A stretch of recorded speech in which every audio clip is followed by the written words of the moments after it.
In May of 2009, I went to Myrtle Beach with my family.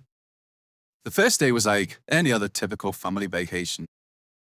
After almost everyone was in bed, my mum, my sister, 13, and I, 15, could hear music from our motel room. Our mum suggested that my sister and I walk down the street and check out whatever was going on. We were staying at the Sea Banks Inn on South Ocean Boulevard, and it was about 1 a.m. We got ready. My mum gave my sister her phone in case of an emergency, and out we went. First, we had to walk down a section of dimly lit sidewalk from motels. There was almost like a hard cut-off where there were suddenly plenty of streetlights and a lot going on. It was pretty crowded, with people filing in and out of bars, restaurants, and typical tourist gift shops. We were in awe of it all, going in and out every gift shop along the way. This was nothing like the small mountain town we were from. About halfway down a lit-up area, we ran across a group of men in their early 20s, sitting on the steps of a bar. A couple of them made comments about my outfits, but we ignored them since they were adults. As we walked away from them, one of them yelled, "We got a bitch." I thought it was him being angry that I ignored him, and we continued walking. Almost immediately afterward, two different guys approached us. They were both much taller than us. One was a guy in his early to mid-20s with short hair and was a little chunky. The other was in good shape, looks maybe 20, and had medium-length dreads. The one with dreads started asking me questions like what I was doing out so late, did I have a boyfriend, and if I wanted to party.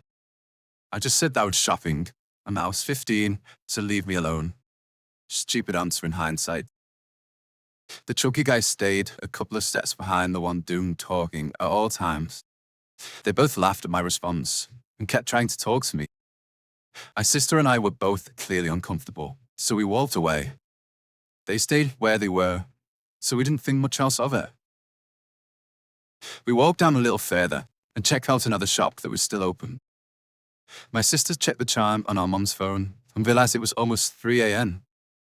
Since it was getting late, and we were getting close to another dark part of the street, we decided to go to the last shop before the next dimly lit area and then head back to the motel. I turned around to see how far we had walked from the motel and saw those same two guys about 10 foot behind us. They saw me look back, and the other guy immediately started yelling stuff, like I wasn't any fun, come back and have a drink, don't be a tease, and kept laughing. And laughter was the worst part. It was so sinister and unsettling. It made every hair on my neck stand up. That's when I realized there was no longer an abundance of people around, and they weren't just some dumb guys. There's something really wrong going on. I didn't want to turn around and walk right into them, so I nudged my sister and made the phone hand signal. She gave me the phone while we walked towards the next door. I looked back again and the guys were advancing towards us. They weren't running, but they were walking faster than usual. I looked at my sister, not even thinking about the phone in my hand, and all I said was, "Run." There were maybe 3 closed businesses between us and the next open shop. Fueled on pure adrenaline, we ran straight into the open front shop. I immediately noticed the cashier was with a customer, and he had a TV mounted above the counter, showing live feed security footage. I grabbed my sister's arm and we walked towards the back of the store and stood directly under the camera. The 2 men walked in less than a minute after us. They pretended to shop near the front of the store for a little while and never looked at us. At that point, we were pretty much staring at them, waiting to see what they would do. Eventually, they left, and we went to the counter and told the guy working what had happened. He told us we were welcome to stay as long as we wanted while he closed up for the night. We tried to call our mom, but she didn't answer. Being the dumb kids that we were, we decided to walk back to our motel after about 30 minutes. Our room was right under the sign for the motel, and we practically fell through the door when we got there. Our mom had fallen asleep in the hotel chair waiting for us. I had 2 other creepy encounters on that trip, but nothing is better than that one. A few years later, I stumbled across an article about a missing teen girl. She was abducted from Myrtle Beach in April 2009. She's still missing, and nobody was ever arrested. Even more unsettling was that our motel was within walking distance of the one the missing girl was last seen at.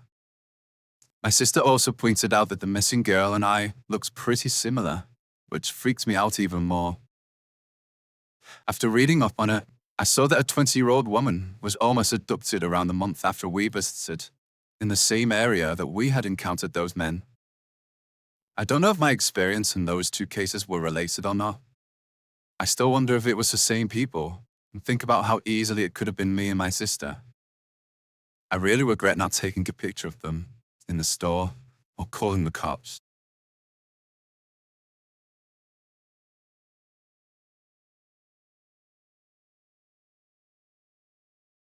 Well, some important information for this tale.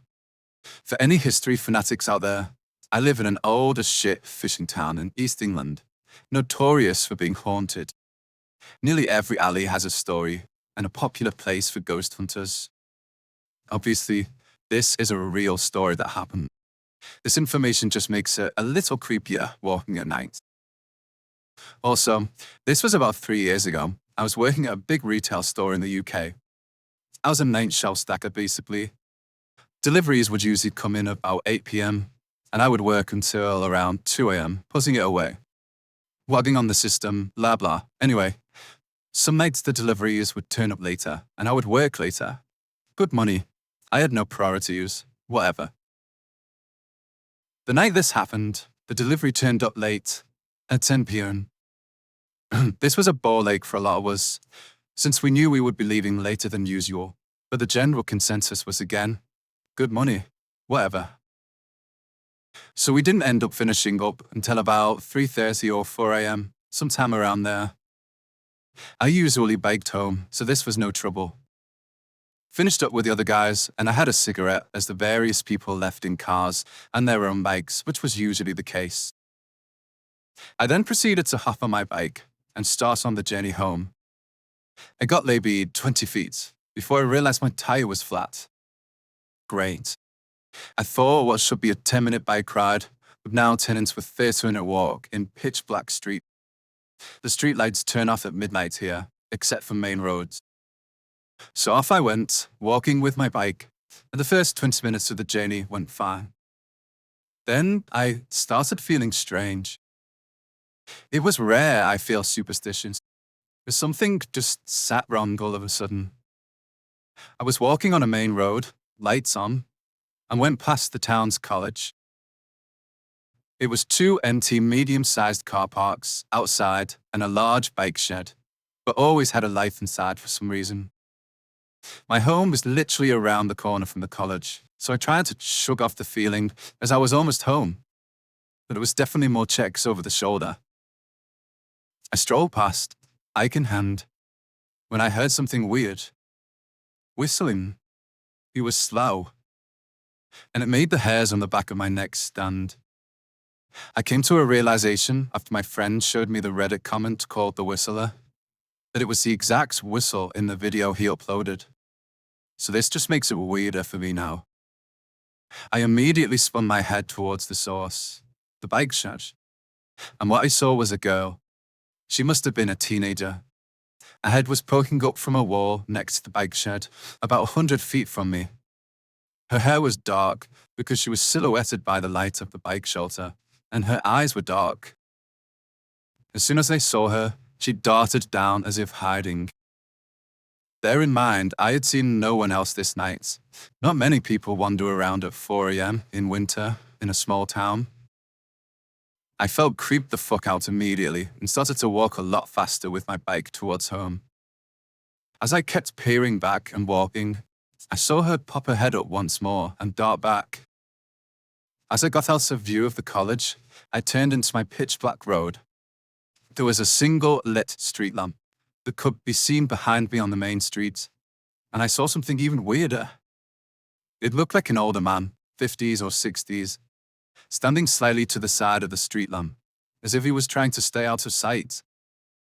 He was standing with something in between both of his hands, like a piece of string or wire or something, and he was turning it with his palms, smiling at me. It didn't move at all, just stood there. I couldn't take the waveness anymore and just broke off into a sprint with my bike. I ran down my alley that led me into my back gates. My heart was racing as I bolted the gate behind me. I sat for a moment and listened for any sound of being followed. For a good 2 minutes, it was silent. The air was weirdly still for a winter night. Then I heard that fucking whistling again. It sounded like it was at the bottom of my alleyway. I lived about halfway up the road, so it was quite a way away. I just slowly walked to my back door with as little noise as possible, just in case whoever it was listening out for which house I'd gone into. I don't know, tired me as extra cautious I get. I have no idea what those two people were doing out at that time. My brain was racked, all sorts of possibilities when I think of her. Was she hiding from the man? She looks all early teens, maybe. And did they know each other? I don't know. I just can't help feeling I was caught in the middle of some.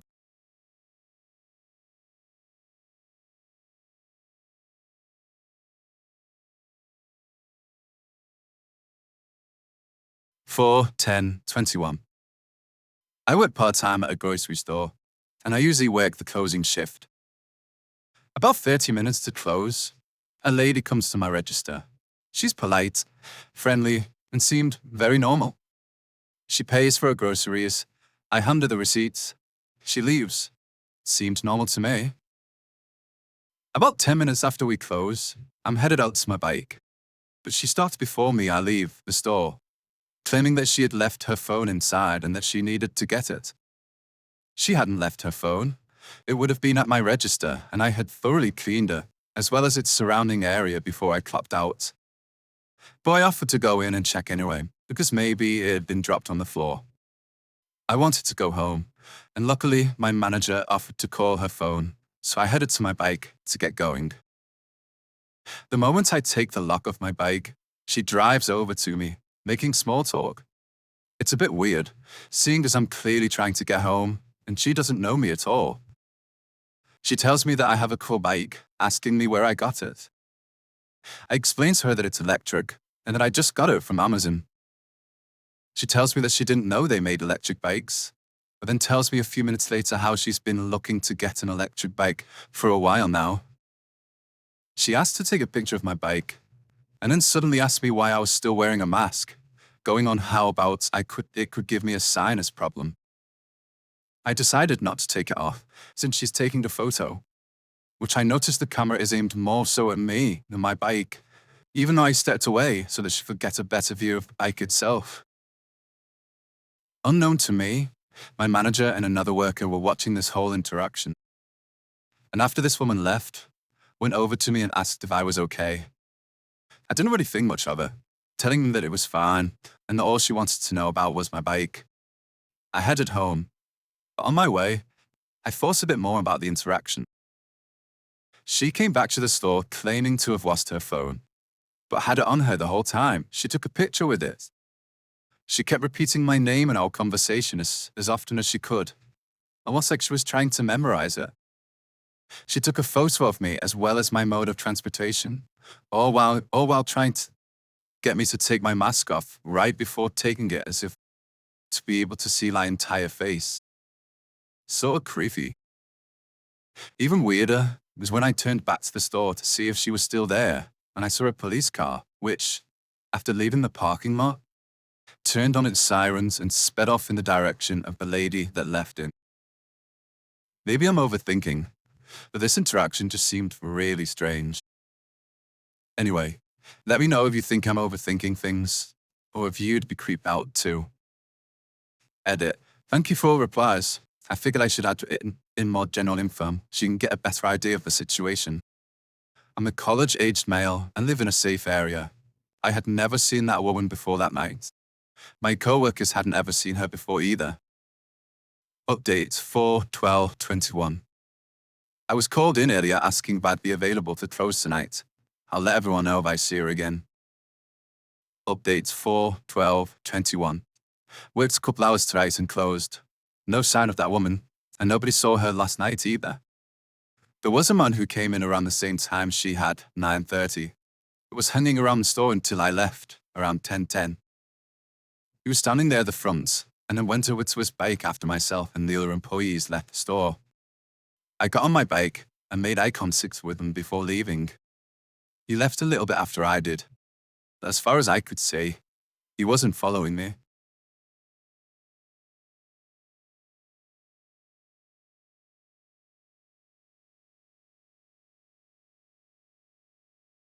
My dad's side of the family is based out of southern Ohio.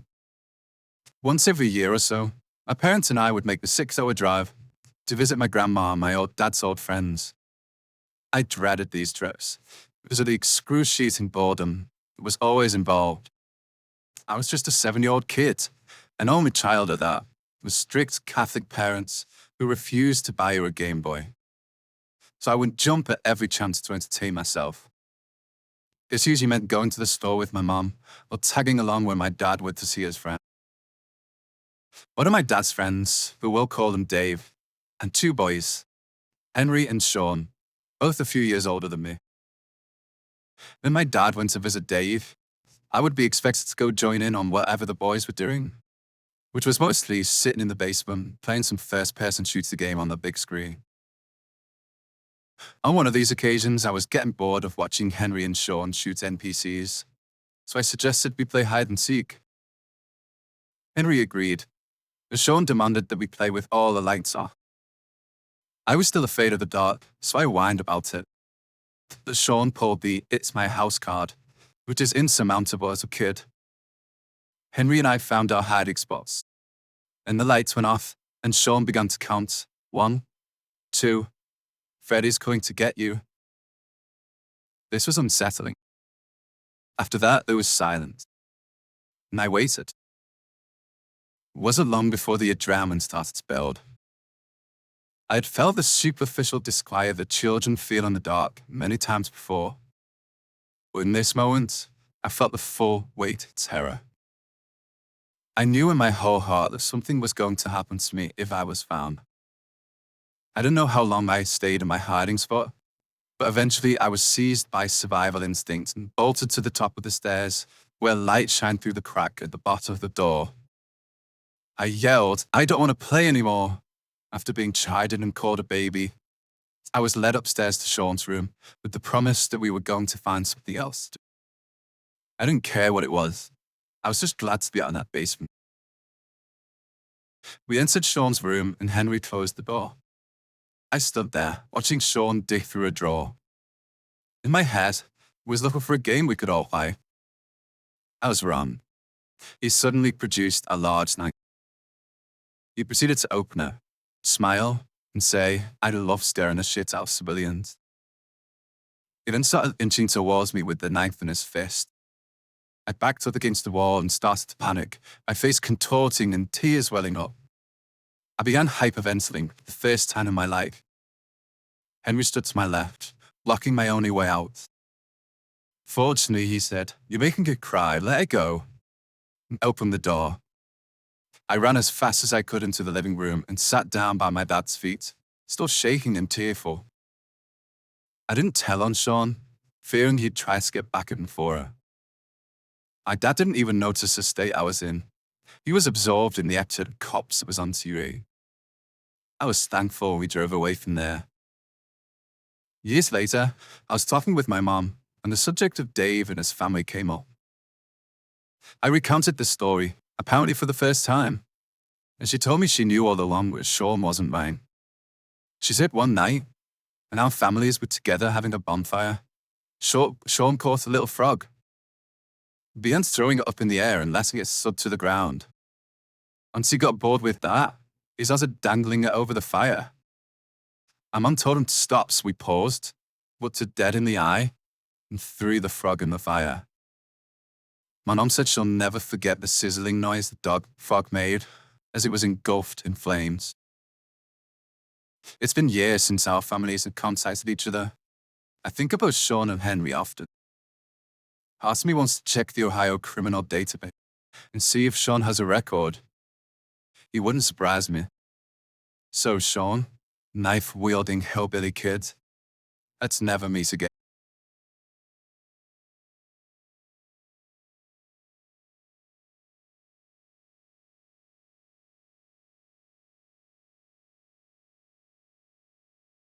This happened about a month ago. I work half-night shifts in a UK chain where I generally finish around 2 a.m. It was a still Friday night. Living in a coastal town, these are somewhat rare to come by this time of year. No single gust of wind, not a cloud in the sky.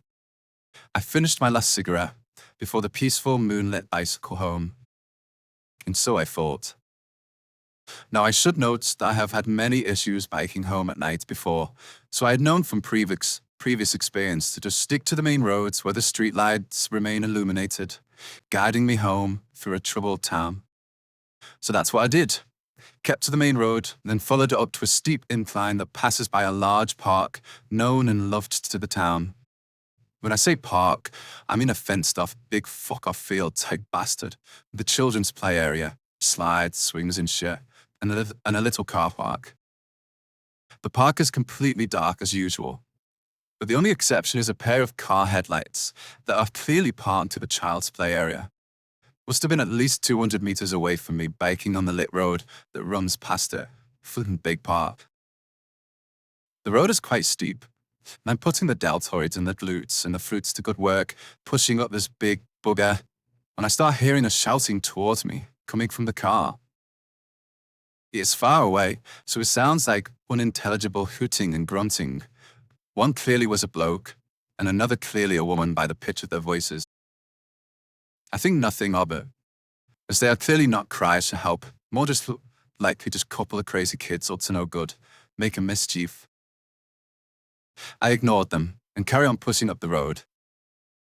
I got a bit concerned when I hear the slamming of their car doors and a roar of the engine as they speedily tear through the field to make its way up the road to me, the unsuspecting cyclist. I push it harder, just past 3/4 of the way up this road, almost at the top. I hear them exit the park and start making their way up the road, hollering, shouting, laughing and revving the engine. It was like some Planet of the Apes shit. As I got to the top, they were nearly right behind me and I quickly turned onto a pedestrian path. They razzed past, no indication of slowing down, no indication at all for that matter, as they poured onto a large roundabout at the top of the road. Bloody savages. They were shouting all sorts of nonsense. But the one thing I did make out was, where the fuck did he go? After I'd turned down the alley and turned my bike lights off. They ended up looping around trying to find me for a few minutes, before zooming off, and I promptly made my way home. A couple of days later, I heard that a fire engine had been called to that park about an hour after the incident, as the child's play area was ablaze, and they caused thousands of pounds worth of damage to the children's play equipment. Makes me wonder if they were chasing me down, thinking I witnessed their vandalism. Would they have tried to hit me off my bike? As they're clearly demented enough to burn down a kid's play area. I reported what I saw to the police, and heard nothing back. I stick to the darker roads now just in case I ever bump into those rascals once more.